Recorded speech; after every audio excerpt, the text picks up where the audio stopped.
it up, and it's just chopping like crazy. And I was like, pretty sick.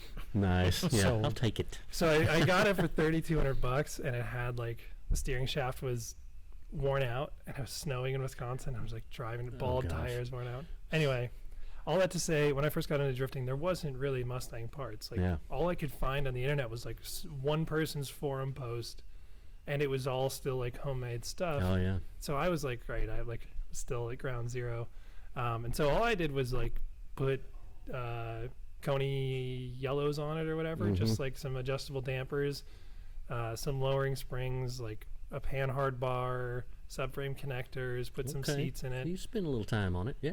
But it was still stock 20 degrees of steering angle and whatever the diff wanted to do. Nice short wheelbase too, yeah. One wheel peel. Yeah. So like I went to 2 track days in Wisconsin, and like it was basically like a newbie coming out. Oh yeah, spin out king. Yeah. And so then when I moved to California, I was still like new, and didn't have a car that could do it. Like that was the thing. Anytime you put any grip in it, like would one wheel peel, and it was worthless. So yeah. So all my knowledge and experience with drifting was from Southern California. Like, I see. And it was, to me, it seemed like the golden era of SoCal. Like, yeah, that was when a lot of really good people were in Pro-Am over there. It was a 4-round series. Like, these people were in there year after year battling for the top 3 because there was that many good people that, like, I mean, it took Adam Napick, who's in Pro Spec right now, it took him like 3 or 4 years to get out. Sean Adriano, who's the driver steward for FD now, he got his Pro 2 license, but it took him like 4 or 5 years. Tim Cobb was in FD, and it took him a long time, but he was really good. I mean, I watched a lot of people go through that. I watched Rome's whole experience in SoCal too. Like, Rome started after I did. I watched Rome in every single, like, saw him come out with it was like a stock E36 when he had it. So nice. Well, and drifting in general wasn't but about 7 or 8 years old at that time anyway in this country, right? Like it, or maybe 8 or 9 years old. It started in 05, 06? 04 is when, when FD became Yeah. something, and like it was still early on. It was on. barely 10 years old Yeah. when that's going. So all those guys were still really trying to make a mark and learning how to get there and all that. Who were your big pro guys back then? It was Samuel Hubinay and it was Tanner Fowles. Wasn't Steve Millen in it still or something Reese like Millen. Reese Millen, not Steve Millen. Reese Millen was in it. That's right. Yeah, 2015, 2016, like still the top dudes. I mean, I like that was the blessing of being out there though. I got to go to Long Beach every year and Irwindale every year. That's cool. And kind of pay attention, and then after getting into it, like I was going to all the rounds and stuff. So like seeing the progression over the years, honestly, that is like the irony of it is that's what strayed me from trying it. No. And not only that, but there was rules in the rule book that limited my car from going in. So as soon as I got to the point where I was building my car to be something competitive, the rule book was inhibiting. Like I even talked to Kevin Wells. Oh yeah, we did the same thing. We had lots of questions, lots of roll cage questions, things like that. Fuel line, fuel line questions, because they didn't want the fuel line inside the car or any of that. So. Well, and that was really ironic to me because I'm an old round track guy, and the fuel lines go through the center of the car inside a steel conduit, so that it's that far away from the frame rails, so that there's no possible, it's no way to compromise it in a side impact. And I really thought that was. I used to really cry and fuss about the safety regulations in Formula D coming from round track, because to me they were just all backwards. Yeah, there's a lot of interesting rules, and on the contrary of me making a controversial opinion, like Kevin Wells is doing everything that he knows to do, and he's been the only one doing it since not the beginning. The irony of Kevin Wells, if nobody knows this, if you didn't watch any of the history, Kevin Wells used to be Forsberg's crew chief back in the day. Oh, wow. And he was the one breaking all the rules. That's why they made him the one to set the rules. Nice. That's awesome. Nice. Like Kevin Wells was the one. If you watch Forsberg's story, Forsberg was competing at Road Atlanta and broke a traction arm on a Z or something, and they ratchet strapped it. Oh gosh. In place and Kevin Wells ratchet strapped the control arm back in place and sent him down the hill with it. Oh my God. And so if you ever want to give Kevin Wells a hard time about his rules, just walk up and hand him a ratchet strap. That's all you'd have to do. Just walk up and hand him one. But wow, holy cow. The funny thing is though, like with my car, I had a when I built my car, especially for LS, I put a QA1 front subframe in it. Using a stock subframe, you can do it, but it gets in the way of everything. They're stamped steel, they're heavy, they're big, and they're bulky. And with angle kits, a Mustang has divorced front suspension, so there's spring perches on the K-member of a Mustang. And so they get in the way of the wheel, and you have to cut them off. And that was one of my questions for Kevin Wells. Is like, hey, I can run a stock K-member, but I need to cut these spring perches off. And he's like, no, you can't modify it like that. And right then and there, I was like, I'm not going to go do a competitive drifting setting with 35, 40 degrees of angle. Like, it's never going to do anything. Yeah. Doug Vandenbrink tried it with a Mustang, and yeah, I remember Doug. His, was as crazy as it could get at the time, especially, for a Mustang at the time. Yeah, Doug actually came here one time and ran when we did that first round of Turismo drift at the fairgrounds up on the high banks. Doug Vandenbrink actually came and ran that. You remember that? I remember that. Yeah. Remember he came and ran, and I talked to him for a long time. He was a really cool cat. I liked talking to him. Yeah, he was a good dude. Because he's an old guy like you. Well, that's true. We had a lot in common. We were, same era, same music we like, I guess. Yeah. His livery looks very Barry-esque. Does it? Yeah. Do I have a certain look? Do I have a style? mean, honestly, there's a dude named Reagan, the Reaganstein, if you've ever seen his stuff or whatever. You and him have a similar vibe. Nice. But I think yours is more like clean and his is more like grungy. Oh, dirty. But that's like the separating line. But I do like certain things. I try not to make everybody's stuff look the same, but I do like certain things. No, makes me smile. Absolutely. No, you got some cool stuff. Justin's car is cool. I mean, that's so. Oh gosh, so Justin's going to come up on every show that we do. He came up last week, and we're talking about old round track cars because that old Monte Carlo was an old round track car. Justin's a cool cat. I like him and his dad both. They're a lot of fun. Yeah. They're a good time. They're fun to be around. Absolutely. Old Drift at Jeff there. Every event that I do at wherever he comes, if he comes, he brings me a sausage biscuit or whatever. Oh my gosh. Right at the beginning of the day. Yeah. Don't forget about Saturday. I mean, he does. He brings me breakfast at every event. He's a cool old cat. Well, speaking of that, I mean, that's the thing that's weird about me, I think, is like that's your local community here, right? Like I'm not a local here. I wasn't a local in California, and I'm not a local in Wisconsin. I've never been a local anywhere. That's what I'm saying. I skipped the middle part of drifting where I had like a local crowd. I just went straight to. I'm a big nerd. I mean, to me, I just like aiming for the top because I like challenging myself, and so for me, I did some of the local stuff, Top Drift in California, and some of the events out there. But as I was progressing. Local competition, local like serious drifting was dying out at the time, like 15, 16, 17, 18. And by the time I built my car, like there was no local serious drifting left, and I had like tried, I was aiming for the Top Drift type stuff. And so like then I just stopped drifting out there pretty much. I only drifted like 3 or 4 times before I left, like the year. And so like you drive really well though. So like how much time have you spent behind the wheel of a drift? You're sitting here telling us that you don't drive very much. Yeah. But when you drive really well. So, how much time have you spent behind the wheel of a car? I mean, so I've been drifting since realistically 2016. Did 2 events in 2014 in Wisconsin, did terrible. 2015, when I moved to California, like that was the end of the year, and I was so broke for so long when I moved there that couldn't really do much, maybe like 1 or 2 events. So I probably only have like 40 events. No kidding. Wow. Yeah. So you must be really good at setup then. Well, it's weird that I don't like talking about it, but sim, dude. While I was building my car, I bought a computer and built a sim setup, and I bought nice stuff, and it was COVID, so I had nothing else to do. Oh, yeah. And now I'm like probably 1,400 hours on a Seto. Yeah. But I am a nerd about it. I don't go on there to like goof off. Like my brain is all nerd. Like I like data. I like learning and progressing. And so it went from me just like driving what was on there and learning just how to drive the sim, then learning my preferences of what the cars were, then learning skills. And then it's now at the point where like I make cars on a Seto. Like I do the data because, and what we found out, like it's nuts. Because I design angle kits and suspension parts.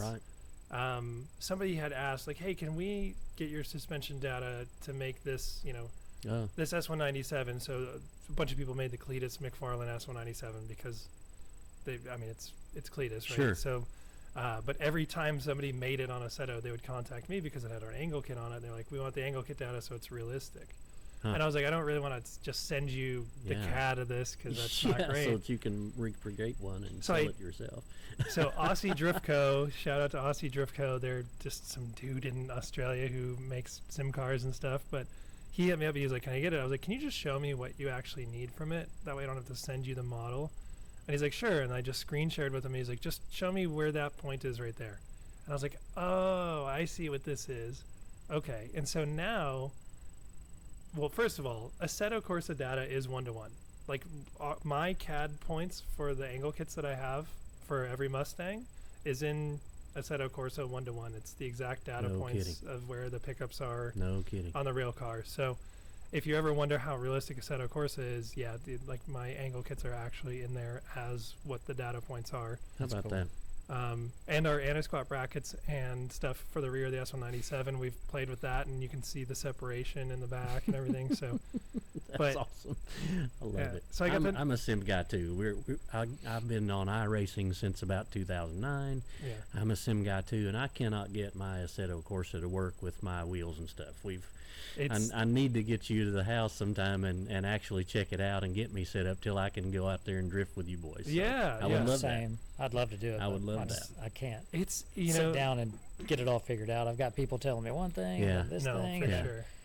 And our Assetto is a little deep too, because there's like, you got to have the game, you got to have some little patch thing, you got to have all this mods and all. And I can't. Like you said, I'm too old for all that. I'd rather drive a real car and make it simple. Just show the car. Let's go figure it out. Here's the thing, though. Like Assetto, you can. I'm telling you, if you're a data person, or if you can at least understand data collection, you can go do the same run over and over and over again, and nothing changes. There's no variable, right? Wow. There's no variable. Wow. Real life, what are the variables? I was scared that time. Yeah. It was less full of gas. Maybe there's a breakup in the engine. Yeah. The tires are old. Whatever the variables are, the tie rod was loose. My alignment sucks. There's so many variables in real life that don't help you understand like the core foundation. That's my thing when I go to beginner's days. I'm like, can I just drive this first? That's usually what I do. Like, can I just drive it? Yeah. Because it looks like you're struggling, and I want to make sure that it's not you, it's the car, or it's the car, it's not, whatever it is. And most of the time that I jump in somebody's car that's struggling with drifting, it's a handful for me too. Yeah. And I'm like, yo, it's not you, it's the car. Yeah. Like, and that happened to me when I first started to learn. Mm-hmm. Yeah. Well, I mean, there's certain things like Blake of Down Bad Apparel. I'm sure Blake, he's like Indiana or something. Okay. But he brought a C6 out that he won in a raffle, and it had like a mini Mantis on it. And he's like, he like ran it into a wall, and he's like, man. Oh gosh. And I drove it, and I'm like, first of all, it's way too loose. Second of all, the Ackerman's backwards on this or something. And third of all, like, it doesn't have good spring rates on it. Like, it's not you. But every single time, like, that's where Assetto, I'm such a nerd about. Like, I can tell, 1 to 3 mile an hour difference. Like, that's a thing for me, is like wheel speed is like, I think the bomb's about to go off. Something's dinging. Your dinging. Microwave dinner is ready. I'll have to text Angela to see if our popcorn's ready for the next segment. Guys, we're going to take a little short break. We're going to come back here in just a few minutes. We're going to talk a little more about setup. We're going to talk a little more about Assetto Corsa, because we're all sim nerds around here. And then we'll get into some other fun stuff. So don't go away. We'll be back in about 6 or 7 minutes. See ya.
Guys, we're back. We took a little short break. We had to process some information we had going there, but I wanted to explain something real fast. We've only done one show. We're in the second show here. We're trying to learn how to do this deal, but I wanted to tell you guys about this modification that I did to my face this week. If you zoom in just a little bit, you'll be able to see this rather large square scar across my my cheek here where Micah says I need to put some cameras in here just to catch the stupid stuff that I do to myself. But so we were clearing the shot, okay? So we're just trying to make sure that the background looks cool for the shot and everything looks great. And I was throwing some wood up onto my loft, and one of those large pieces of wood, about a 4 foot length of 2x4, decided it wanted to come back at me. And man, it came so hard and so fast.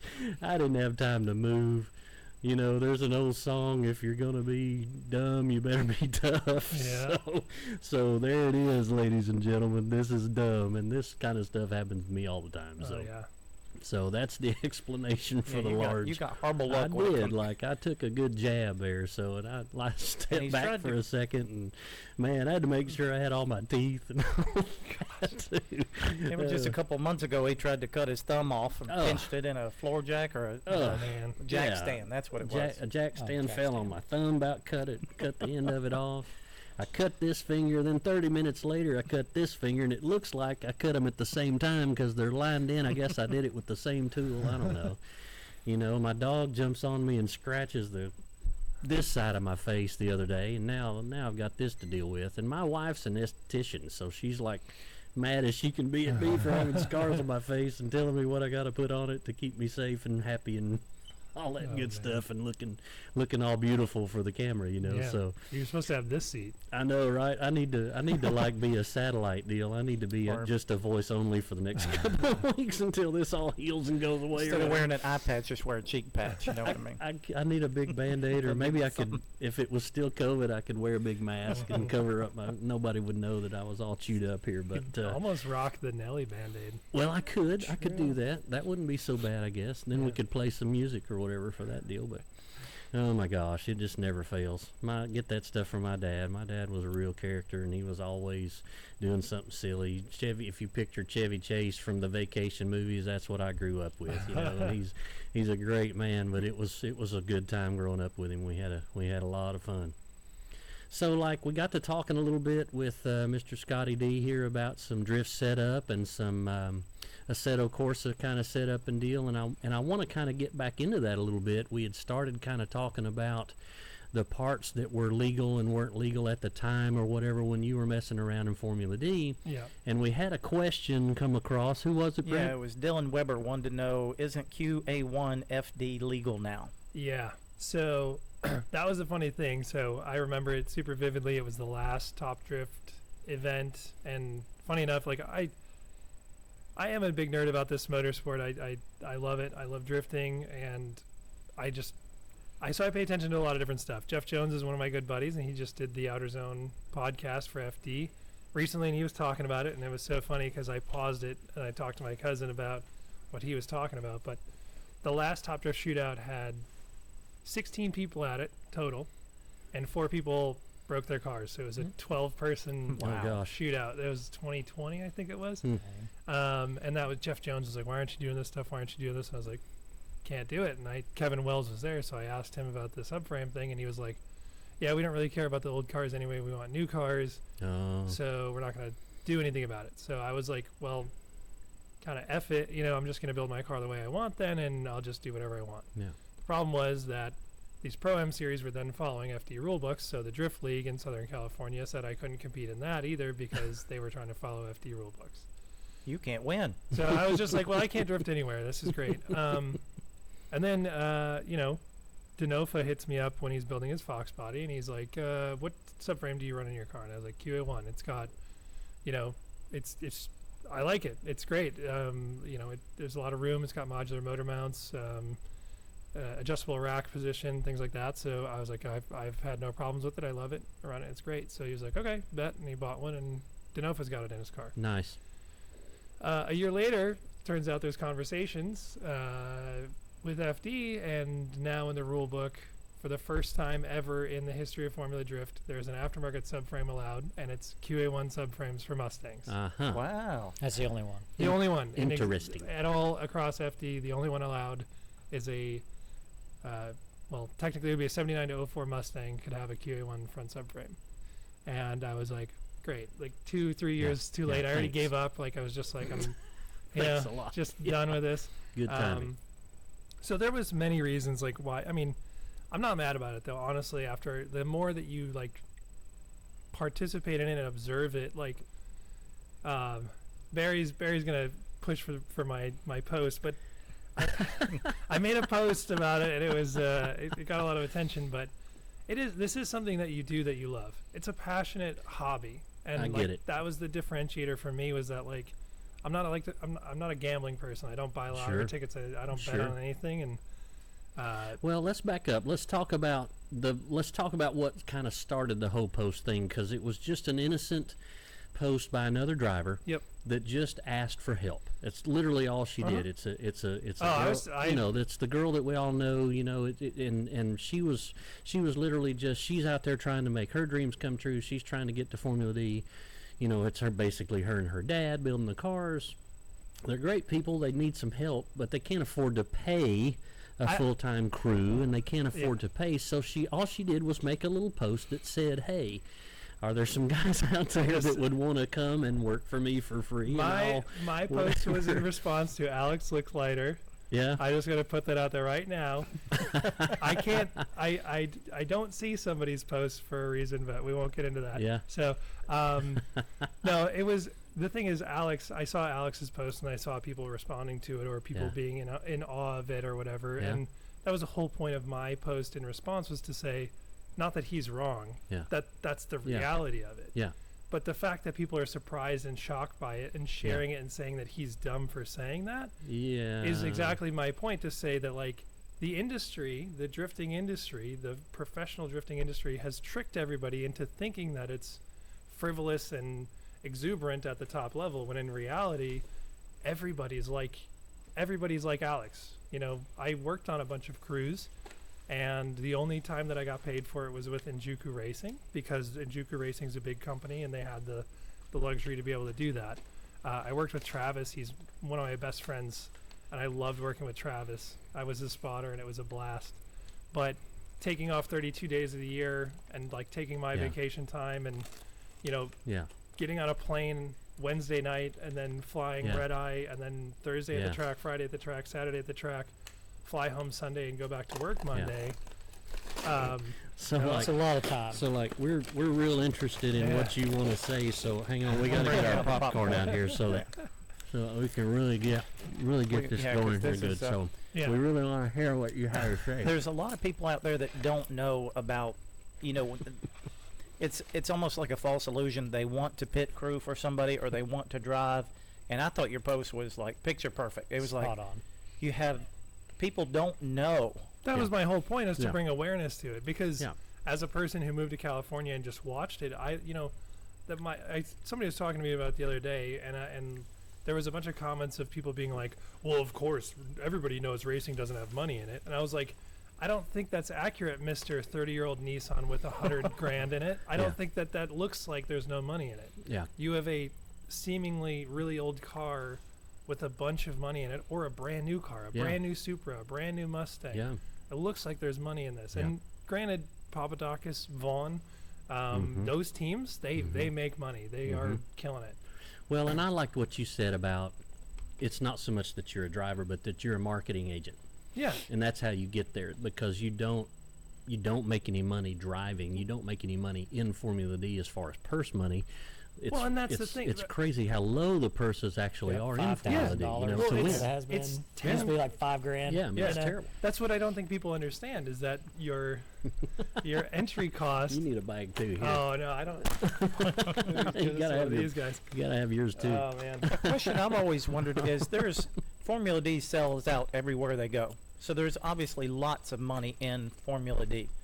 But unlike NASCAR, where NASCAR, they pay enough money to support the teams, they support and they still have to sell sponsorship. But It's like they're taking better care of their NASCAR gets drivers. most of its money. NASCAR, a lot of NASCAR's money comes from their TV deals. Yeah. Well, because they're, and then the that's what I'm saying, sponsorship though, is dollars are gigantic. you guys are duped. Like that's Yeah. the thing with like I mean, I don't know if anybody from FD is going to see this. They already know my opinion. They know who Yeah. I am. They've heard Yeah. me talk about this stuff. I've been around them. Yeah. I don't care. It's just the reality. They give away numbers and they say sold out at every event. Do you know how many people attend Irwindale? Uh-uh. Maybe 15,000. Yeah. Do you know how many people attend Grid Lives? Oh my gosh, yeah. 30 plus. Yeah. What is LS Fest? 70,000 plus people lot at an of LS people Fest. come through that Ford gate. Fest is 30 plus Yeah. thousand, probably 40,000 people. At FD Utah, there was 7,000 people in the stands. Really, no kidding. I guess we're just used to Road Atlanta, where I mean, there's Yeah, that's- 60,000 people there, and Yeah. there's I nowhere would to move. contest that. I would contest 60,000 people at FD. No, I would probably say like 20,000 at Yeah. Road Atlanta. I wonder. Wow. Because, I I know- mean, Road Atlanta's so compact. I mean, it's a giant property, but where you actually watch from Yeah. is so compact. And it's packed full. Yeah, yeah, But it's it's But- not slammed. that big of Yeah. a spot. It's just it's those concrete bleachers and it's the grassy bank on the other Yeah. side, and Yeah. that's it. So I can see where it would probably be 20,000 people, So- and they call it sold out. Here's the thing. It's a young sport, right? I get Yeah, it. yeah. Everybody's trying to do what they can to grow it, and I love that. Like, I Mhm. admire that. Just don't sell this false dream to young people getting into it. My whole thing with it is that I've been in this since Pro-Ams were a thing. Yeah. And I watched people do multi-year Pro-Am seasons and get really good and build their program, build their spares, build their rigs, build their teams, build their partnerships before they went to FD. They had a much stronger chance of survival by running year after year and building a program.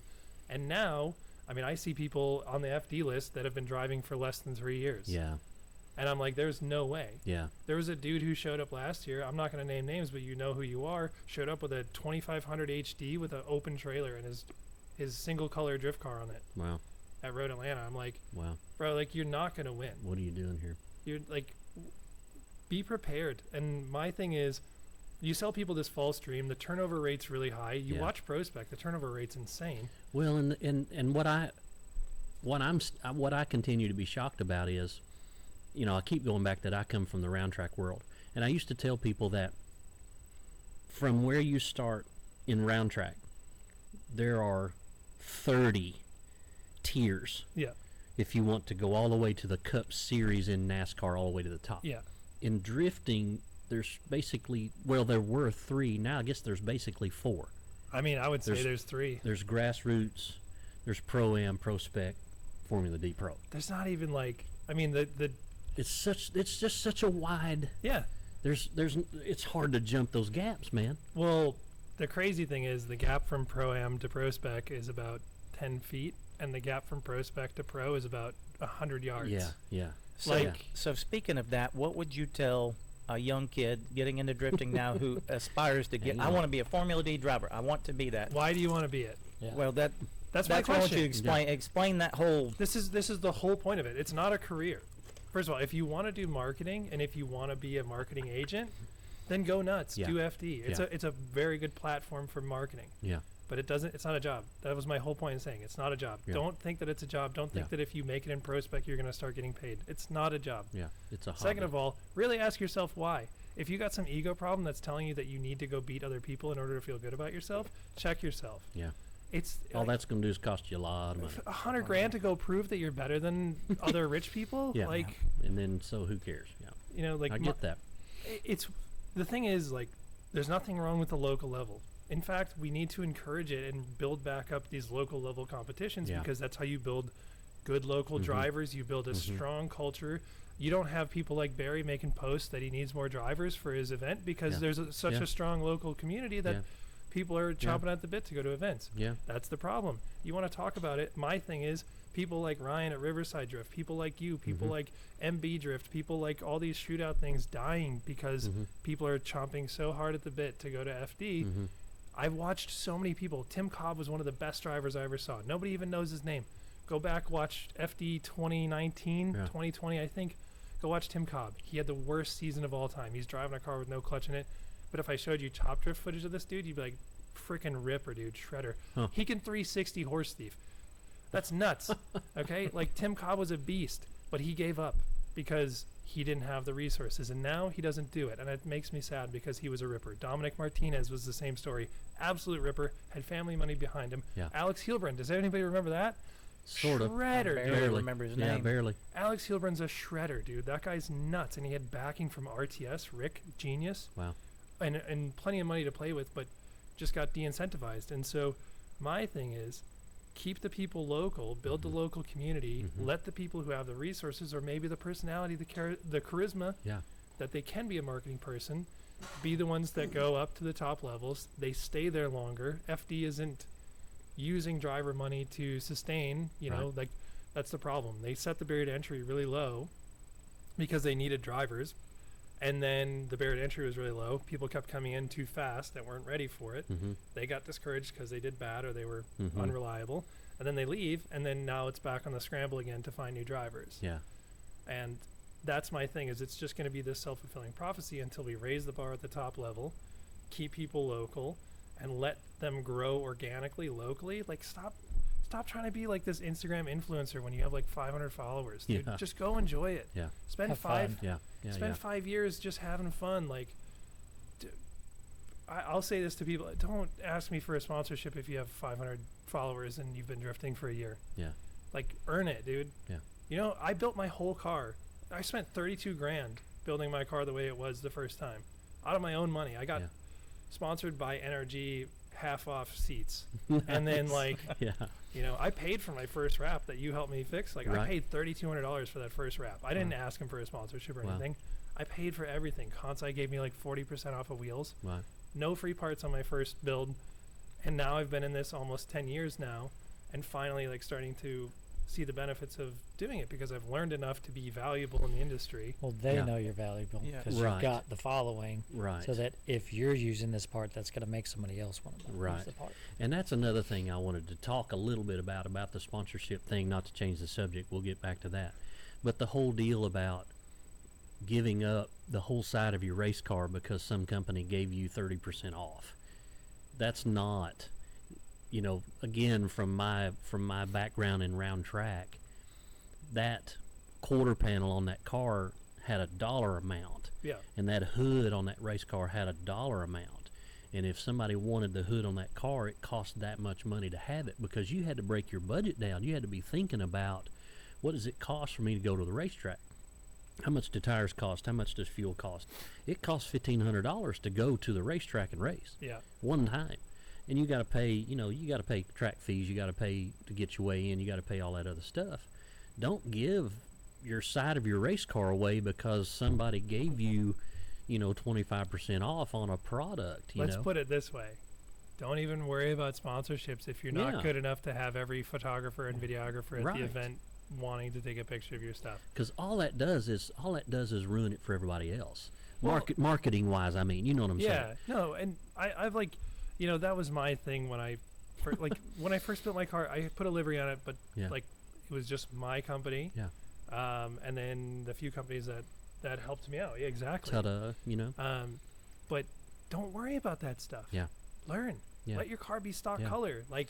Man, I'll never forget when I was first learning how to letter race cars and first starting my company and all this stuff.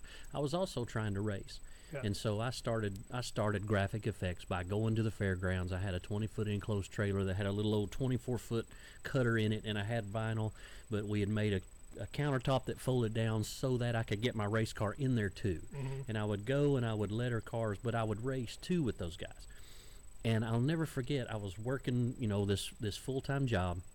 And I was talking to my boss about, man, I wished you would, you know, sponsor me, and because she was cool, she was a good lady and all this stuff that I worked for, and I almost had her talked into giving me some money to help me race. Yeah. And along came this guy that was a friend of hers that was racing a truck at a different track, and called her up and said, "Hey, can I put your name of your company on my race car?" And she said, "Sure.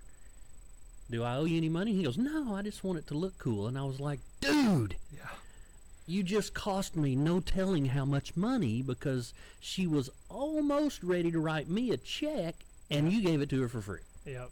That ruins that market. You know what I mean? That ruined that for me. Well, that killed that. It's I mean, drifting arguably is like it's got to be the worst for clout chasing. Like, oh boy. I mean, circle track. I mean, I've never seen a circle track influencer. I've never seen like, you know what I mean? Like, time.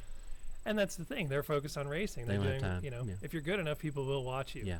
If you're good enough, absolutely, you don't have to do dances and funny things on the internet. People will just watch you if you're good enough. Yeah, that's right. But I mean, that's my thing. I wish it would be, because that's when I first started, like in SoCal, we'd show up to a Pro-Am event. Yeah. We all had just the color that the car came. Yeah. Maybe somebody put like whatever sticker came with their thing. Maybe that was their. Oh yeah. But everybody was just running a stock color car, and 9 times out of 10, anytime somebody would come in like an FD with a 3-rotor and a big wing and a body kit on it, they were bad. Yeah. I remember a dude who came. He had the Falcon livery FDRX7, and he would come to our events. Oh, like the green and blue, the teal and blue, yeah. Oh, and he could not link the track. Oh, I'm like, that makes you look worse. I would rather have you here in like a stock car spinning out than like a fully looking kitted. Like you're actually something. Yeah. I mean, every race car deserves to look good, though. But, you know, and that was my philosophy. If I'm not going to be the fastest, but I'm going to look good. Oh man! But I didn't. You know, it wasn't because of logos. It was just my livery. You know, I just think I've always been an earn your stripes kind of person. Yeah. Like, you know what I mean? I'd rather have you overwhelm than underwhelm. Yeah. I'd rather have people underestimate you. And it's cool to show up in a sleeper, you know? Yeah. Under promise, over deliver. Absolutely. Yeah, there you go. That's the thing with the livery and a body kit and like shiny wheels. Is just, people are like, dang. Yeah. Look at this guy. Yeah. Oh. Well, we learned early on, the first drift event that I did, I came with a plain car. Yeah. And Barry was putting stickers on it while we were at the event. By the end of the day, I was getting pictures made in my car. I was like, this is awesome. Yeah.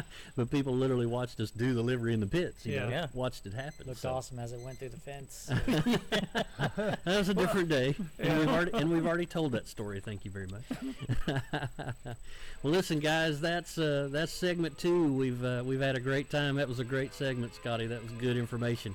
If you got any questions or anything, if you're tuned in, shoot us a text, shoot us a message. Let us know what you want to know about. We'll be glad to talk about it. We're going to take another little short break, 4 or 5 minutes. Don't go away. We'll be right back.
right, guys, welcome back. Segment 3, Get Slydewayz with Barry Clapp. We're here with Mr. Brent Brooks, Mr. Micah Delosier. Micah had to go for the sweatshirt. He's freezing to death in here. here. You guys are talking way too much. You know, like need to quiet down over there. We're the beauty of the personality. Right. Absolutely, absolutely. That's why we got you both on one shot, so everybody can really see what's up. Got Mr. ScotiDi in the house with us. ScotiDi throwing some good stuff down on us. Good information, good experience. You know, you've been there. You've been around the middle of it. You've got a lot of personal experience, so you can really share it. I'm gonna tell you how we got into drifting, how it first happened. So, back in 2005, I believe, was the first year that Formula D came to Road Atlanta. Was it 2004?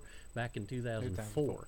So this guy, Brent, and my other buddy, Scott Clark, that lives down there used to live down there in Atlanta, they went. And I'd never even heard of drifting. I didn't even know what it was. I was just married. I was driving an old dirt race car, blah, blah, blah, blah, blah, blah, blah, you know?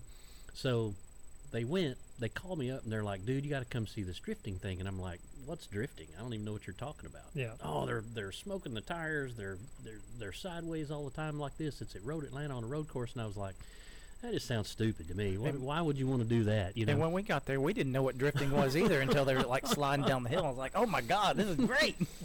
So like for 2 years they're hooked. They're trying to get me to come down there, and I'm like, you guys are idiots. There's no way that's as cool as you make it sound. So in 2007, they finally talked me into going. I go down there, and dude, the first time I see these guys come down that hill into 10A, blowing smoke sideways. Now it wasn't quite as crazy as it is now, of course, because it wasn't 1,000 horsepower cars back then, but it was those old guys we talked about. It was Samuel Hubinay in a Dodge Charger, a big four-door Dodge Charger. Remember the Mopar Charger? Yeah. And Reese Millen and golly, some of those old names. But there was a guy in a '69 Camaro with that Falcon teal and blue livery, and there was a guy in an El Camino out there drilling like what? You know, like that. And it was nuts, like it was hook, line, and sinker. And that's the way drifting grabs a hold of you. Well, I mean, I want to speak on that because I'm going to plug the fact that if people aren't already aware, I'm currently building a CTSV wagon drift car.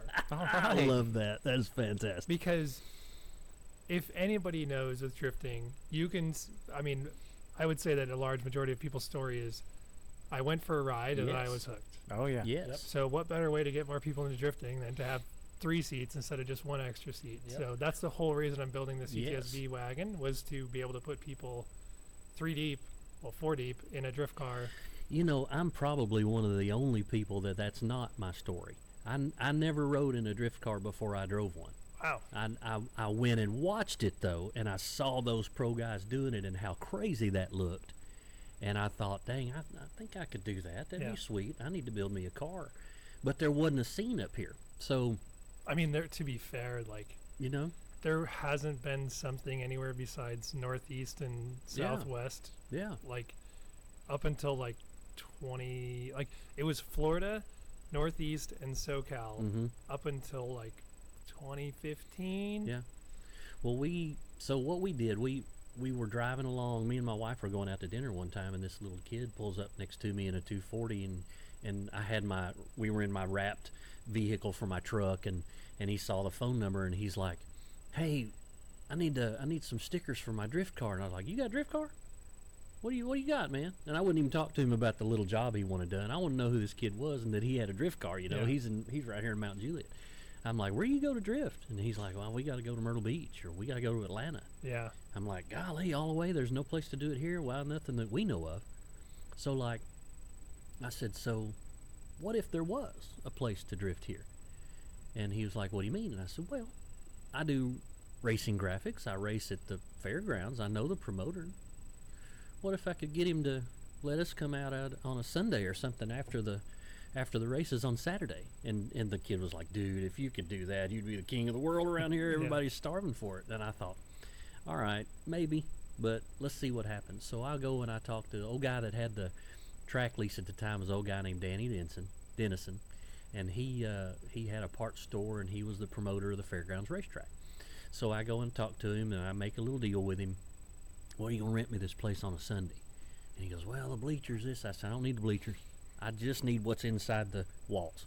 I just want to slide around on this quarter-mile track. Well, how many people? I said, I have no idea. I don't even know if there are any cars here in town. I'm just going to, this was back when there were forums, and you did everything by forums. You remember 10 Speed and all those forums, whatever. So I threw a couple of things up on some forums. I worked out a little deal with him. He said, I got to get insurance. I'm like, what's that? I don't even know what you're talking about. So one of his secretaries helped me figure that stuff out. And we held the first organized drift event in Nashville in the fall of 2009, September amazing. 2009. Dude, 40 cars showed up. Guys drove from Kentucky. Guys drove from St. Louis. Guys drove up from Florida like you're talking about. Yeah. Guys drove up from Atlanta. Guys drove over from the Carolinas. What are y'all doing here? Yeah. You came this way just to... But they're starving for it. Like you said, there wasn't a scene. There wasn't anything to do anywhere. I mean, we probably had 1,500 people on the ground. We couldn't believe it. Yeah. Well, and, the flip side of that now is an abundance. Yeah. And this interesting phenomenon now is there's so many events that people don't have the money to just go do them all. It's not even a scheduling conflict. It's just... Yeah. I mean, I can't afford to go drifting. Tires alone. Yeah. I can't afford to go drifting every other weekend. But if you can, support your local guys and seriously, stay local as long as you can. Yeah. I'll tell you, people talk to me about, why don't you come drift these events or whatever? And I'm like, well, first of all, one of my cars is so much money to drive. Yeah. The other car's not done, and it's also going to be a lot of money to drive. But even if I took my daily out there, I don't want to bang it up, but also it's this thing now where my level of expectation and quality of driving is just going to LS Fest or going to the Riversides or the high level FD drivers are in it competition stuff. And I think I need to go back and redo those local fun events, but that's kind of my thing.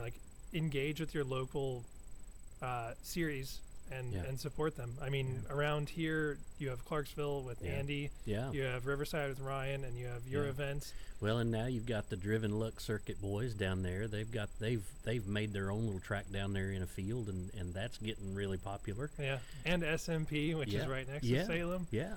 So there's a lot of stuff going on, but just remember to support these ones and seriously, if and Mid-Pond two's not that far away. A lot of guys love to go down to Mid-Pond. Yeah, just keep supporting the local stuff. Drive what you can drive. Yeah. I'll tell you right now, even if you know anything about me, you see what we do. Dude, it's expensive. Yeah. And it's fun. It's super fun, but there's something to be said about just running with your local people and enjoying it for what it is. It shouldn't be a mystery. My whole point with that post was to say this stuff is expensive. Yeah.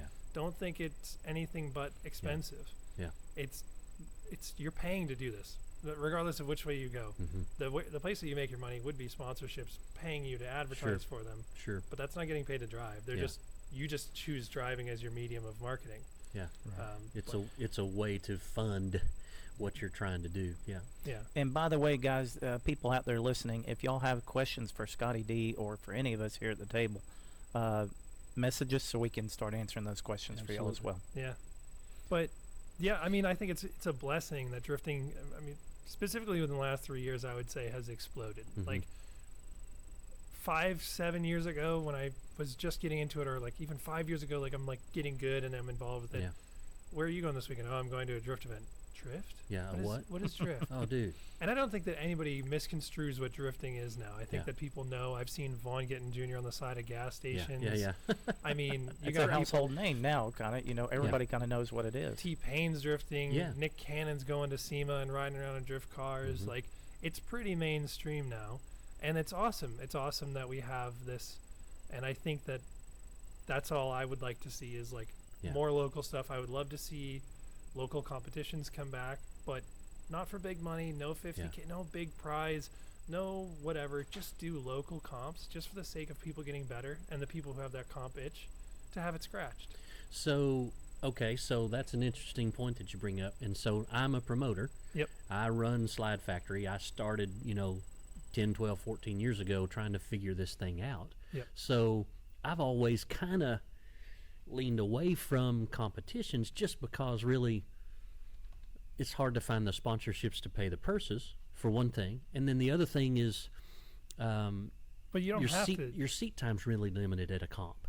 But here's the thing. Here's the value, right? Like if there was a dartboard that didn't have anything on it, would you really care if you ever hit it in the middle, or would you just? Right. It's all the same if you hit it in the middle or if you hit on the edge. Well, that's all you would shoot for, is to hit it dead in the middle. If it's a dartboard with no numbers, the only target is the center. Well, I mean, if you hit it anywhere, you've hit it. So the thing, I mean, I've talked to Andy about this with Clarksville too. Just paint stuff on the ground. Even that, you don't even have to have a comp. Just start by painting stuff on the ground. Give people something to aim at. But competitions give people something to. It's your gauge. How good am I? Yeah, that's give true. you something to work toward. Yeah, that's because true. I've watched people. Are you talking about like running a comp, or are you talking about just having some drift games? You know what I'm saying? Because we did that one time up at Bowling Green where we had a. No, I think a comp is good. I think you learn. Yeah. I think you learn a lot. I think you learn. Where you learn to get judged, and you learn to chase, and you learn to lead, and you learn to control this. Yeah. Well, yeah. That's a big thing for me, because you go to a fun event, you don't know if that kid at the line is like, or if he's just like, I've done this a million times. Yeah. You don't know that as an event host, That's and you've true. encountered that where somebody just hucks it off the edge because you have no gauge of that. Yeah, true that. But as an event host, here's the irony: you're doing practice runs for a comp. Mm-hmm. Everybody's feeling the same way, so there's respect in there. There's time. There's patience. You let the run go through. Then the next guy goes. Yeah. It's not this like, oh my God, he's sending 3 cars behind me, or there's 3 cars in front of me, or what. It's not that stress. I think actually it helps you really learn, like, okay, no, I am being judged. Mm-hmm. And naturally what you'll do is you like see the guy who hit the zones, you'd be like, how'd you do that? I can't do that. Yeah. And he's going to go, oh, are you pulling the handbrake? What gear are you in? What gears do you have in the back? What's your tire pressure? He's going to ask you, because the guy who's killing it is going to obviously know how to get there. Yeah, and he's going to tell you too. Yeah, absolutely. He's going to help you. I love that about drifting. Oh, me too. Me too. Yeah, that's been huge. That's what I hated so much about round track racing, is you'd go ask somebody in round track racing something, hey man, my car's doing this, what would it, and he'd tell you something wrong on purpose because he's there to beat you. Well, he doesn't want to help you. Barry, if there was a, back in your day of when you were around track racing, if they said, we're just going to have a day where you guys just drive around the track, nobody's taking lap times, you just pull out whenever you want and you just drive around, how exciting is that for you? We wouldn't even put it in the trailer. Okay. So you love the idea of the competition. Mm-hmm. It's no different. Absolutely. People love competition. Yeah. It doesn't even have to be for anything. Even if you want your prize to be, first prize could be free entry to the next one. Yeah, true that. Free. That's all we can afford to give anyway. I mean, for you, first prize could be I'll design a livery for you for free, or I'll wrap it a single color for free, or whatever. I love that. It doesn't have to be crazy expensive stuff. In fact, the less you incentivize a prize, the more you're going to get people who are authentically excited about doing it. Yeah. And what you're going to do is grow competent drifters to be able to then go up to the big level. Yeah. But nobody, I'm sorry, Andy, hot take here, nobody from Clarksville is going to FD. Nobody is. You guys are afraid of hitting a fence. Where'd my popcorn go? Hang on a minute. I gotta Mike is like, I didn't say it. Who said it? I didn't say it.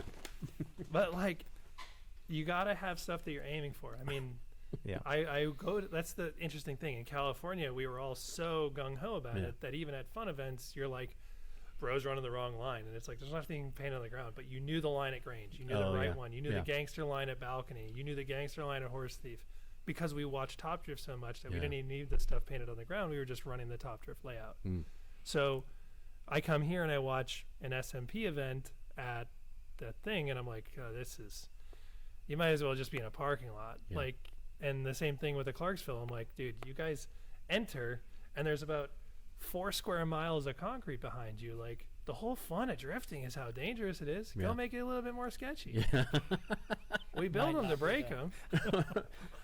We try not to break them. That's just, well, that's just a byproduct have of scars, they say. I went to, Andy asked me to judge an event last year. Yeah. And he sent me the layout, and I did my due diligence. I went on the sim and I tried the layout, and I was like, this layout it's just funky. Like, it doesn't feel right. Can we try this one? Yeah. And I go there and I set this layout up, and everybody in the driver's field is mad. They're like, well, we're going to just hit that thing. We're going to fly all ahead. Oh, well, how do you expect us to do? I have a stock Z. And I'm like, do it. Yeah. And by the end of the event, people are like, yo, yeah, like this layout's sick. And I'm like, yeah. There's something about being proud of yourself for doing something you didn't think was possible. Yeah. Yeah. And then like figuring out how to get there. Cause like you can go out in a KA 240. Oh yeah. And the thing is, here's what's awesome about it. I go there maybe with my 420 horsepower Mustang, 420 wheel, and maybe I'm struggling with the layout, but you're killing it in your stock 350Z. Well, damn, you look over and you're like, yeah, that guy paid his way here and he can't even do it. Like, it makes you feel good about yourself. Yeah. And in a comp, you knock somebody out like that, you're the underdog. I mean, I just think that that's a little bit more teaching, you know, and I think that drifting hasn't been around long enough, because if you look at it, the dudes who started this are still in it. They're not teaching yet. They're still participating.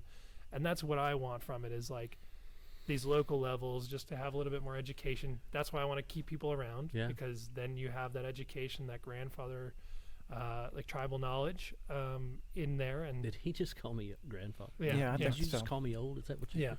You're going to be getting AARP in the mail. I already do. It sucks. I already do. It's awful. Gonna be drifting Lincoln Town cars. We got to build. I used to have a '68 Cadillac. We talked about making a drift car out of it. But yeah, So, Barry, dude, paint some zones. Doesn't even matter if it's a fun event. Paint some zones. I could do the. We could borrow the flower spreader chalk, thing yeah. and chalk some Oh, yeah. zones. You know, That I would doubt be the cool. NSS will let us paint on the Yeah. road course, but I bet we could lay it down with some flour, and we just have to redo it every once in a We while. might get some of that reflective tape they stick on the road, you know, for temporary lanes. Right. Yeah. Yeah. I don't Industrial think they'd duct fuss tape. with us too bad about that. Because there's one thing of like drifting a section, and then there's one thing of like riding the edge of a section. yeah. Like that back corner at NSS that you guys like, when you come in from there and then you do the little manji and then that back corner. Yeah. Bro, that whole thing should be a zone. Like, if you're sweeping the dirt on the front of that corner, like, just give up and go back and do it again. Yeah. Ride the outside. Like, Yeah. that's the sick shit. Yeah. Like, Yeah. So the only thing we have to watch about is the super speedway is a little funny about going off in their gravel, yeah. and they're real funny about their grass, and that's why everybody always asks me, hey, so what layout are we running this week or this month when we go to NSS? And the problem is there are NASCAR races there again, and those are televised, and they don't want their grass all chewed up. Yeah. And so the NASCAR race is in June, but now there's an Indy race there this year in September. The Street League race that was in downtown Nashville for 2 years, it's moving out to the Super Speedway, and it's not till September. Well, So I've got to figure out, well, we have July and August scheduled out there. yeah. Are we going to get to run the sweeper at all until the final one in Halloween at November 2nd? Or are we going to, because I always have to watch for that. And they keep us on a short leash, man. And that's why we have to be so particular about how we run that event there, because if we get a couple of drivers that can't keep it on the track, they got to go. Yeah. And it's not my call. I'm all for you learning. I'm all for you getting better. I'm all for you pushing the limit. I just can't let you get out in the grass. If you get out in the grass, I got to fuss at you, and I hate that. Yeah. But that's not my call. That's the Super Speedway making us do that. You know, I mean, we just have to lay the law down, because if we mistreat that place, We lose it. they'll we tell don't us get to to quit come coming back. back. Yeah. You know, Yeah. so I hate that. But we've had that situation where I've had to park some guys, and it just is what it is. I don't Well, you can want to be paint the that guy. boxes really big then, and people Yeah. will still. Yeah. Paint them. Yeah, just give them We'll something paint to 'em aim this- for. We'll paint them 2 feet You just off of the can't- edge. Yeah, you just Where can't if use you- a cone, because the cones, If you 3 go out laps the- in, they're all gone. Yeah, if you go, no kidding. If you go out the back of the zone, you're just as bad as not getting in it. Yeah. Yeah. We'll paint it 2 feet away from the edge. Or Yep. something. Yeah, no, it seriously though, it helps people, Yeah. train with your eyes. I mean, even if we drift the track on a Seto and it doesn't have painted zones, like it's more subjective in that, but Right. like I'm a nerd and I like to go like figure out what line I think Yeah. is good, but I mean, Well, and I like to bumper tap. I mean, I like to wall tap. I like to do that stuff too, so I get it. yeah. I get it. Yep. I like to push the edge. All right, guys, that's 3 down. Man, this is flying by. You've been a great guest, Mr. Scotty. We really appreciate it. We ain't done with it yet. We'll be back to talk just a little bit more. If you've got a question or you got something you want us to talk about, hit those comments and let us know. We'll be right back.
Good. I think we're just going to stare at these guys and make them talk for the next segment. You talk so beautifully. It's hard to interrupt. Yeah. And it's very informative, too. It's not like you're just shooting the breeze out here. Guys, welcome back. Welcome back to Get Slydewayz with Barry Clapp. We're here with Mr. Brent Brooks, Mr. ScotiDi. We forgot to tell everybody Mr. Jimmy's over there on the buttons making all this happen in the background. His microphone's not working tonight, so he's not getting to interject anymore, but we'll get him back rolling. Mr. ScotiDi in the house throwing the knowledge down on us about his experiences and really advice too, you know, from a standpoint of been there, done that. So that's like the irony for me is people might take it as like I'm like jaded or negative, and the reality is like I'm saying this stuff because I care. That's the way I'm taking it. Like I'm taking it. You're 100%. Saying this stuff because you want people to understand, not, oh, I've been there and it's not worth my time. It's not coming across like that to me. Like you're saying, guys, this is reality, and you have to be prepared for it if you really want to try to do this. And I don't know that everybody is that's out there trying to do it. I don't know that they're all prepared. The sacrifice. Well, and here's the thing. I'll pose this. It's not that I don't think it's like I think that you can get there. I think you can be prepared. Just take your time. It's really like a big part of it. Take your time, enjoy what you have, and like live within your means of doing it. And then if the opportunities come, like, you know, it takes so long to gain the experience and the accolades and the knowledge to like adequately put it forward. And when you talk about sponsorship stuff, people just burn sponsors because they don't know what they don't know, because they don't know what they're supposed to do, or they can't fulfill the requirements. Let's give them a real idea. So, and there's other drivers that could help us do this, but like let's just say the pro spec level. What does it cost to run you can't go run pro spec with 140 horsepower 240 SX. You can't do it. There's a sweet spot actually, because running a 255/35 GT, which is the spec tire, I honestly I run the 245/40 GT, which it's actually more grippy because it's got a bigger sidewall.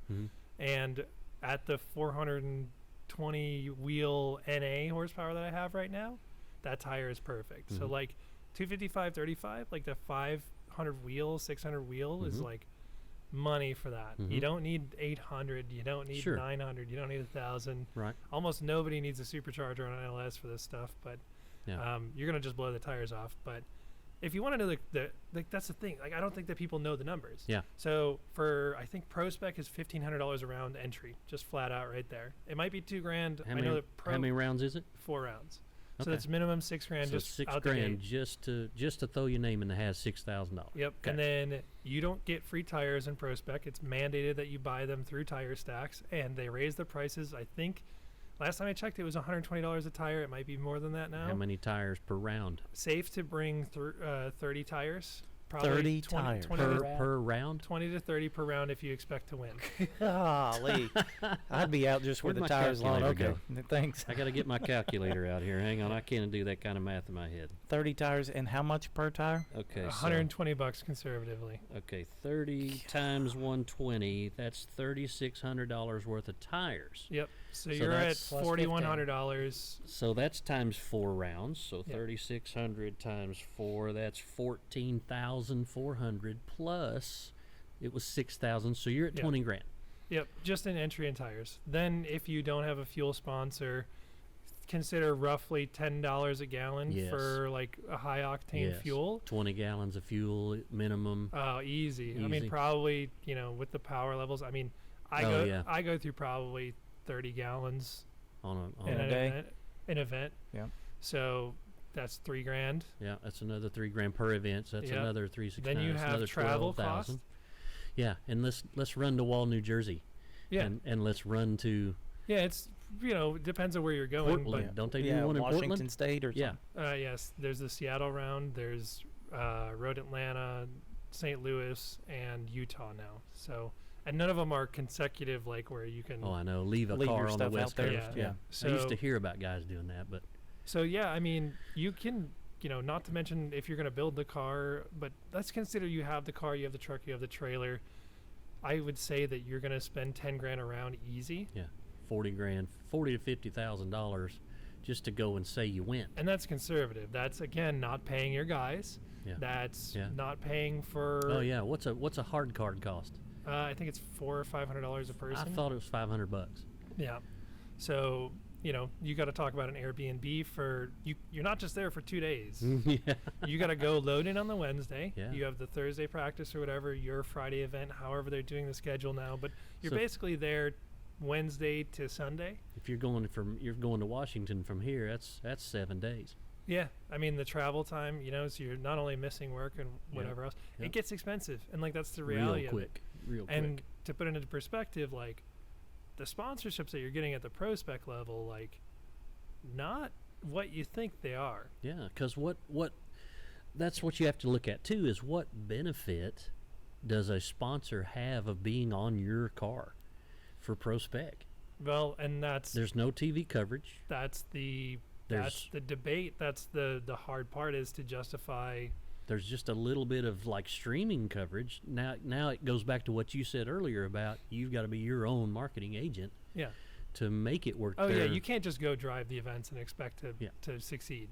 Like you can't just expect that's the thing that I've watched too. There's plenty. I mean, there's pro drivers I still know that are still in pro right now that don't do any driving besides the 8 FD rounds. Yeah. Which is bananas to me. They don't do any marketing outside of it. They just take the footage that they have from those 8 events of the year and they just recycle it throughout the year. There's one driver. One driver, huh? Let me get my popcorn again. Now, the lone one. He's a lone one. It goes brap, brap, brap. No, I love Kyle. But man, he doesn't drive enough. I think he needs to drive more. But no, there's a lot of people that like that they just think that's probably all the funding that they have to do. Yeah. But you have the contrast to that. Hurst, who comes out to all your guys' events. He goes to Clarksville. He goes to Riverside. Him and Hooman both. Yeah.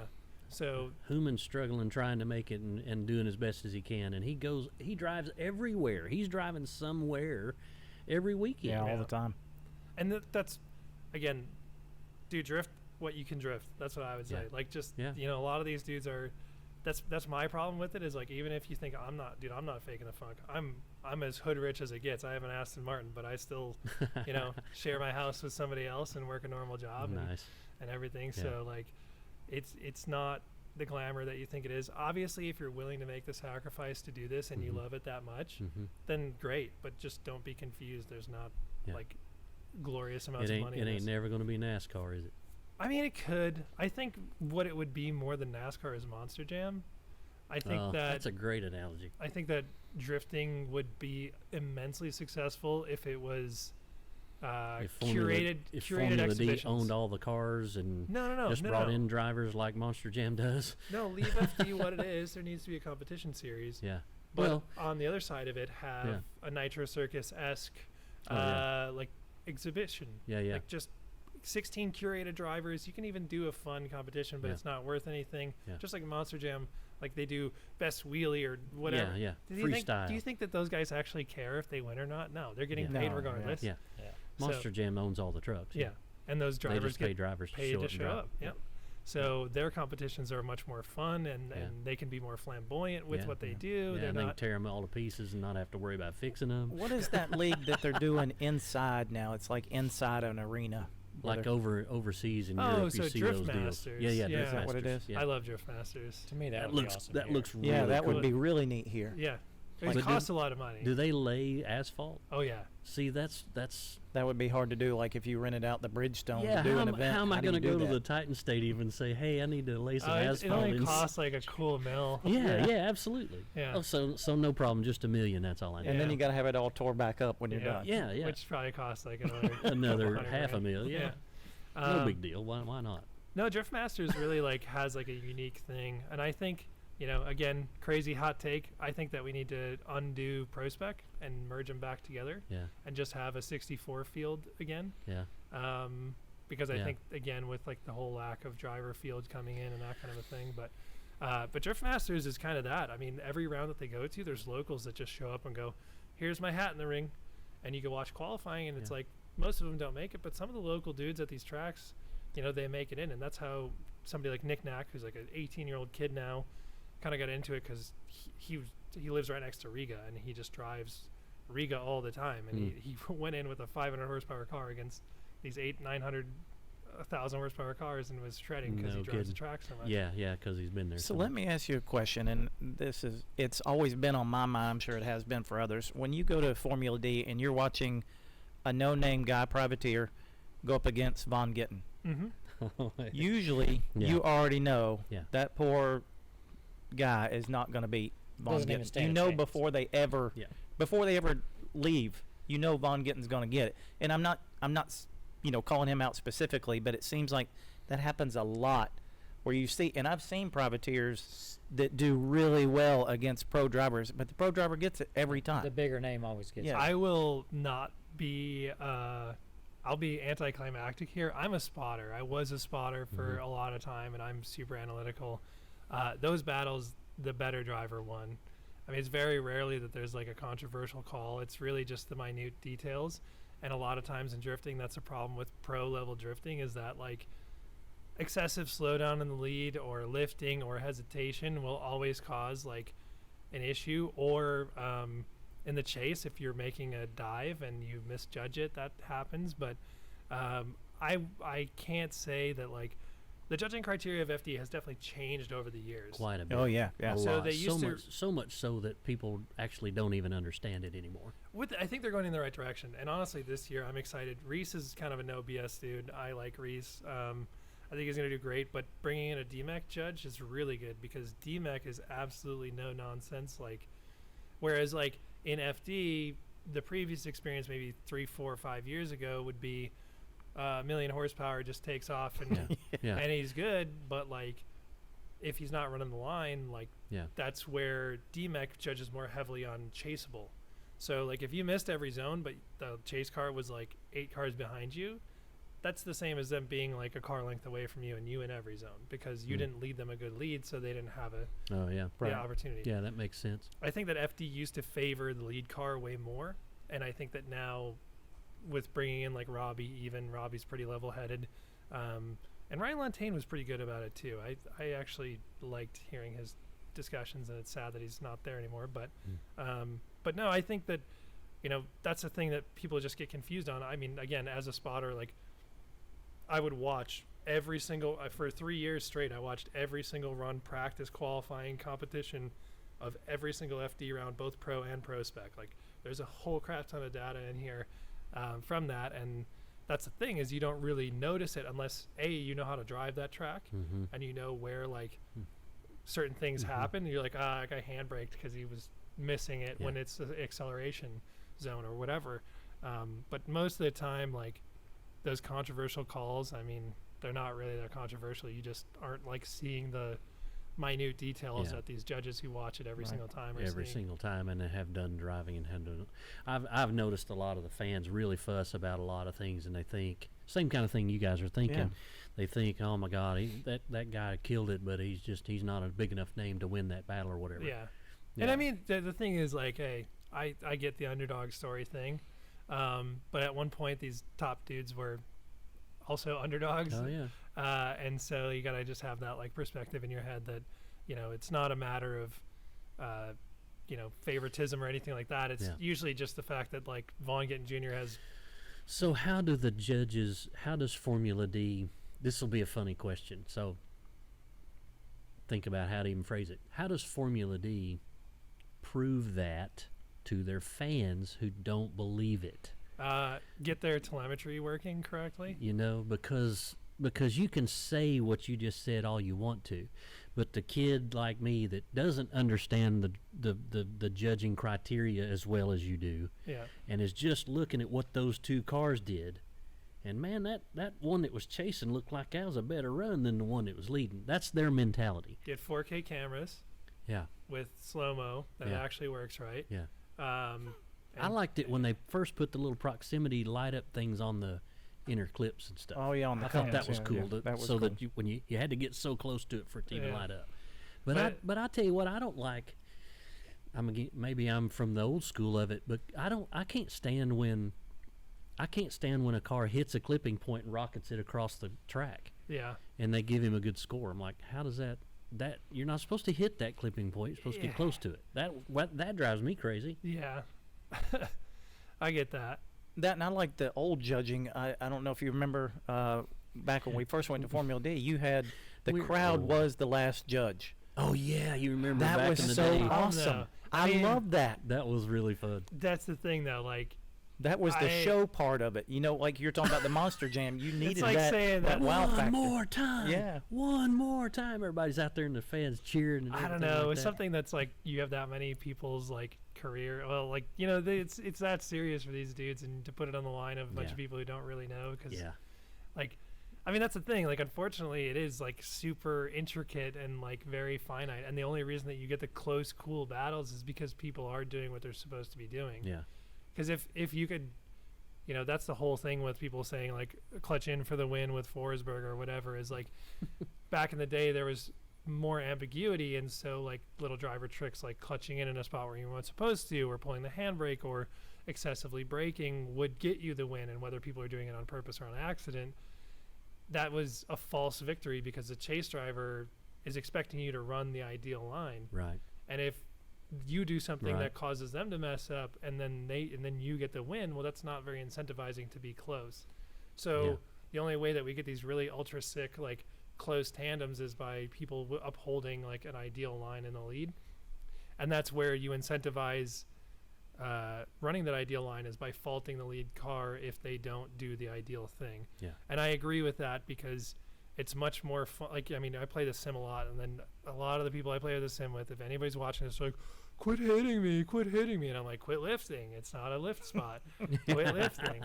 Get on throttle. Like, you're braking too much. You're braking early. Yeah. It's That's not, awesome. Yeah. So, like, I will write my name on your door with my tire. Yeah. If you don't go on. Yeah.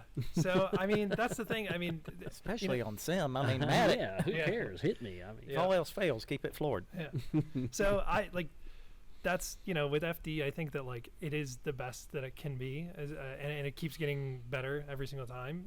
This year there's some interesting stuff happening, and I'm not going to say what it is, but you'll see it when it comes out. It'll be interesting to see how that plays out.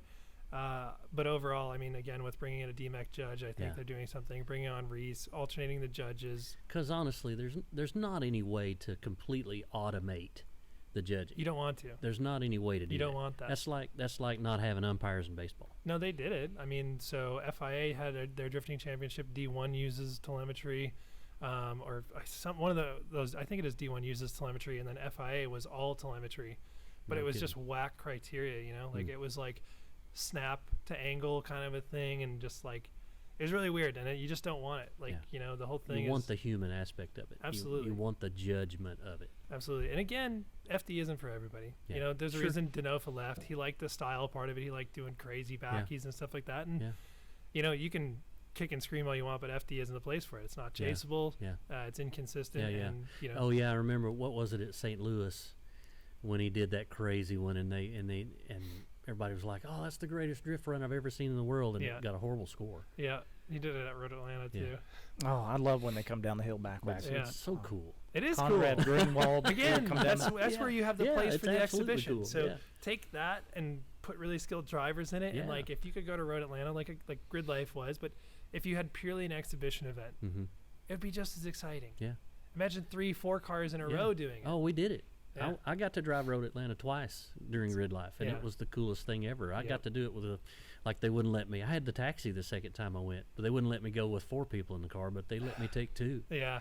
I got to do the S's down the hill, dude. That's freaky. Nuts. Freaky. So fast. That's scary, because most of it's blind. Yeah. You come around, you come over the hill blind, you come around the lefty, and then you start down the hill completely blind. Yeah. That's a feeling. Uh-huh. That's sick. Almost as cool as NCM. Yes, NCM is an awesome, awesome track. For those of you that don't know, we're going back to NCM. Yep. We will be at NCM in June. The second round, it'll be, what do we call it? The Bluegrass Bash, round 2. So it was amazing. One of the funnest drift events I've been to. That track is just so fun. It is so fun to go down that hill. I've driven Horse Thief, and that's pretty close to as good as Horse Thief is, yeah. What's that elevation change like at NCM? I wonder how far it drops. It feels like it drops 50 feet. Yeah, it's the coolest thing is when you get to the bottom, it reloads up, and you're just like, like the car groans a little bit, and you come back up that hill, but then it gets, and going up the hill's just as blind as going down. Yeah. You really got to know where the track is. Dude, when we went out there and did that test, so the guy calls me up and he says, there was a test here a long time ago, but it didn't work well, and back then, you know, we just weren't really open to it. But now we're getting to the point where we maybe be open to drifting again. And Zach was great. Zach up at NCM's the one that called us. And he said, come out here, maybe bring a couple of cars. Well, I called Wesley Cloud, and he and I took our Corvettes to the Corvette track to do the test, so that, you know, maybe that we were literally thinking that might even get us some brownie points if we bring Corvettes to the Corvette track. And so I think Wesley had driven it maybe a track day or something, but I'd never really been on it. Right. And we went out there, and the guy was like, here, I'll hop in the Camaro, and I'll take you around and kind of show you, and then you guys can do your little test. So check it out. 40 miles an hour behind a Camaro, and we drove one lap around that place. And then he was like, all right, holler at me when you're done. He left. And there we sat, and we're like, you know, we're aiming. I don't even know what the turn numbers are that we were on the track, but there we are. And of course, they look at me, you got to go first, dude. This is your deal. And so, all right. So I went, and I threw that thing blind into that first turn, and I'm coming around that corner, and I'm going, I know that track's around here somewhere, and oh, there it is, you know, and down the hill. And it was such a cool feeling, though. Yeah. Like, it was oh my gosh. Yeah, it was sick. It was beautiful. That video's on all of my pages, on the Slide Factory page of that first run down the hill where, and Micah got it on his cell phone. It's like they got the guardrails, and then just, you know, the car just appears. You can hear it, and then it appears, and then goes right in front of you down, and then disappears. The first video, it's like the track's clean. Yeah, and it's then lays gray asphalt. Two beautiful black marks all the way up at like the first one. Yeah, like, that's a beautiful awesome. video. That's awesome. So like, it was fun. The first, so it was raining when we went there. Oh my gosh. Yeah, there's great pictures of our drivers meeting that we took carrying the 10 by 10 canopies, because the big umbrella. You know, usually, I mean, it's cool to do a track walk at a track you've been at before, but at that place, like, I was not going to turn you guys loose without a track walk. Well, and that's all I had. I mean, we drove to everything, and I was like, first lap, raining. My videographer Dawson's in the passenger seat, and I'm just like, all right, I'll just probably like sight lap it. And I forgot who was one of you guys, maybe it was, or I don't know, whoever is sending, but sent, and I like. Oh Schiraldi. Yeah, Schiraldi's running the start line. Yeah. Throw second gear. I was like 456s, so it's pretty much like right away, and I was like, it's got a little bit of grip even in the wet. I was like, screw it, we're gonna try it. I threw third, let it flick out, and just not even like blind the first lap, and drifted the whole thing. And I was like, sick. All right, I did it. Sick. And then by the time it dried up, like turned the bottle on. Oh yeah. GT 295. Yeah, you were rolling the smoke. It looked awesome. It looked good. That's awesome. That track was so much fun. It's got good grip in it though. Oh, I mean, it's a world class road course. You know, it was so it's a great track. Wet. It was it's so a great grippy. track. Yeah. Yeah, we had an absolute blast. That was a great place. So we will be back there in June again. Yep. Look for the Bluegrass Bash. We'll probably start promoting that pretty soon so that we can get a lot of response to it. Yeah. I think we're going to do an autocross in the paddock at the same time, because most of our shows we do like that. Yeah, and don't forget to get signed up for this Saturday at the Nashville Super Speedway. Absolutely. This Saturday, Nashville Super Speedway. It's our season opener. We'll be right back. We've got a little more to talk about, but we're almost done. Hang with us.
All right, guys, we're back. So this has been a fantastic night. We appreciate all the comments that have come through, all the questions have been asked. It's really been a lot of fun. Scotty, it's been great to have you on. It's really been a good time talking. So, I wanted to give you a few minutes to tell everybody what you do now. You build parts, you build cars, you do some performance stuff. Tell everybody out there what you've got going. Yeah, I mean, we've gotten so deep in the conversations, didn't have a chance to tell the story, but that's okay. So, I work with my partner, Matt Glasscock. ScotiDi Race Development is a company I started. We're partnered with Matt now, and so we make Mustang parts and cool. actually diving into more cars. Obviously, with me building a CTS-V wagon, so we have some CTS parts. That car is going to be crazy. And, yes, that sounds cool. There's some details of that I'd like to go over, but we're also getting into Corvette stuff. So we have C5 and C6 front and rear bash bars. Okay. And coming out soon, this is the first time it's being announced, which whatever, but we have a Corvette, I call it the Angle Kit Lite. So it's a 15-minute per side bolt-on solution for 50 degrees of angle, and it will be in the $400 to $450 price range. It's a set of bolt-on adapters, inner and outer tie rods, and it gets 50 degrees of angle. The guy at our shop, Corey, has it on his car with stock leafs. And, and drifts it like that. So no coils and none of that. Nothing, just bolted on, stock car. No kidding. 50 degrees. It's pretty good. And not have to cut the fenders, not have nothing. to. Don't even got to take. All you got to do is take the rotor off to bolt this thing on. Don't got to unbolt the wheel bearing, anything. Just bolt this piece on. Nice. So nice. So that's exciting. Those are coming out. The CTS. I guess I'll air out the details. BTR. Put him on the spot here, folks. BTR came on board to provide a whole engine for it. Wow. The original talk was a 416, and then they came back to me and said, let's do a 460. So RHS tall deck, between 14 and 15 to 1 compression, NA with AFR heads, and then Hillborn ITBs on it with a NOS direct port nitrous kit on it, topped with a Canon sprint car air filter. Wow. The goal is 8 to 850 NA, and then pack some nitrous on it, so we might get to the 4 digits. Transmission's still up in the air right now, but BC two-ways on it, so BC came on board for that. Extreme online store, carbon hood, carbon front fenders, carbon lip, carbon side skirt extensions, carbon mirror caps. NRG came on board with 4 carbon seats, carbon steering wheel, all the harnesses. I designed a cage. Cage Kits is going to cut the cage for us, double main hoop, tube front, tube rear. Man, there's so many people on board with this. What a build. That sounds awesome. That sounds fantastic. It's going to be wild, dude. I just got the Ford 8.8 put in the back of it yesterday, and we're just moving along with that. So Holly, of course, on board with everything, the NOS, a Terminator, the Hillborn from them.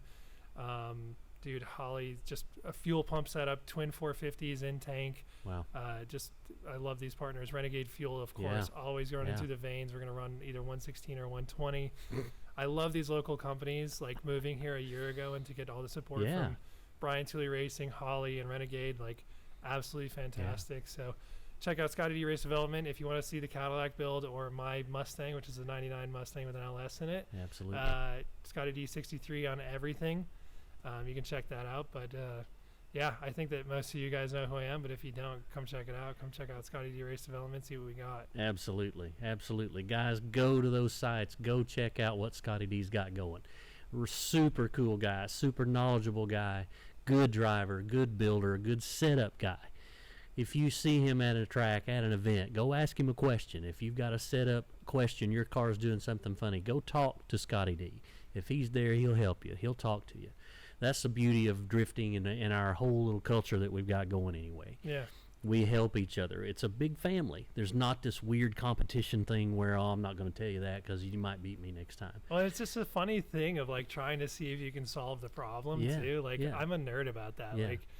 Especially if I'm not driving an event. Don't catch me at an LS Fest because I'll probably be worried about my own stuff. Yeah. I'll still chat with you, especially if we're just sitting in the pits. But if I'm just chilling at a Clarksville or a Riverside or a Slide Factory event, absolutely come up and let me know what's going on. definitely be more incentivized if I get to drive it a lap or something. But you don't have to. Well, and you would want that. You want to drive their car so you can tell them what it's doing, and you will want to ride with him in your own car. That will be a good time too. Absolutely. I like doing that kind of thing. All right, guys, so this has been episode 2 of Get Slydewayz with Barry Clapp. We've had a great evening. It's been a lot of fun to talk about. I want to tell you a couple of things we've got going. We actually have Slide Factory's season opener event at the Nashville Super Speedway this Saturday. If you'd like to drive, you can drift or you can autocross. We'll be doing both. We'll be drifting on the road course at the Nashville Super Speedway. We'll be autocrossing on a big paddock. It's a big, fast area. So come out and drive with us. Go to the Facebook page, Slide Factory. You can see the event page there. The registration link is inside the drift page. Click on that. Get signed up and come and drive. You can pay at the gate. It just helps us with planning. If you'll pay in advance and go ahead and get signed up, it's a lot of money to rent the Nashville Super Speedway, so it gives us a little peace of mind if you'll go ahead and pre-register. But I understand if you can't, that's okay. As long as you come play with us, that's all we want. We want you to be a better driver. We want you to teach you, to help you become a better driver. So come out and play with us this Saturday at the Nashville Super Speedway. We'll be there from gates open at 8. Drivers meeting will be 9:30. Track hot at 10. We'll go to 5 o'clock. There'll be food trucks there. There'll be a tire machine there to change your tires. The guys at Universal Tire over there on my fender, they're great guys, and they'll take good care of you, and it's not expensive. It's quick and easy. Food trucks there. There might be some RC drifting going on in the garage area. I had a message today that a die-cast guy is coming. He's going to come set up and have some die-cast cars for sale there in the garage area. So whatever it takes, but come out and play with us, and tune in next week. We're going to keep doing this on Thursday nights at 6 o'clock. Probably have a cool little special guest for you next week, but we'll keep that a secret for now. Scotty, appreciate you coming. Glad you could hang out with us for a little while. Other than that, we'll see you next time, guys. Thank you. Get Slydewayz.